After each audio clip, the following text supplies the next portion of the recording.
এটা কি হলো? ভদ্রতা জানা নেই আপনার? একটা মেয়ে মানুষকে বোট থেকে নামাতে হলে ভদ্রতা করে যে হাতটা বাড়িয়ে দিতে হয় সেটা জানেন না? একাই গটগট করে নেমে চলে যাচ্ছে।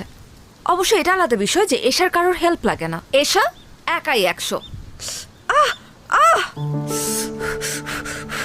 কি হলো? রক্ত পড়ছে। আসেন, হসপিটালে যেতে হবে।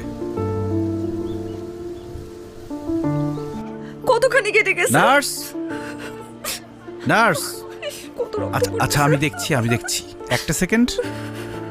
আরে জিতু ভাই, আপনি কোনো সমস্যা? আপনার হাত কেটে গেছে, অনেকক্ষণ ধরে ব্লিডিং হচ্ছে, একটু ডাক্তার দেখানোর ব্যবস্থা করুন তো। তেমন সিরিয়াস কিছু না, তারপরও আমি ওনাকে ইমার্জেন্সিতে দেখে দিচ্ছি। আর জিতু ভাই, আপনাকে অনেক ধন্যবাদ। আপনি সুপারিশ না করলে আমার হাজবেন্ডের চাকরিটা হতো না। আর মেয়েটাকেও একটা ভালো স্কুলে ভর্তি করছি, সব আপনার জন্যই সম্ভব হয়েছে। আরে কি যে বলেন না, একটু ডাক্তার দেখানোর ব্যবস্থা করেন। আচ্ছা, আপনি বসেন, আমি অডবয়কে চা দিতে বলতেছি। চলেন। আমি কি বাঁচবো? কিচ্ছু হয়নি, তেমন অনেক কিছু রক্ত না। পড়ছে তো। আরে না, তেমন কিছু না।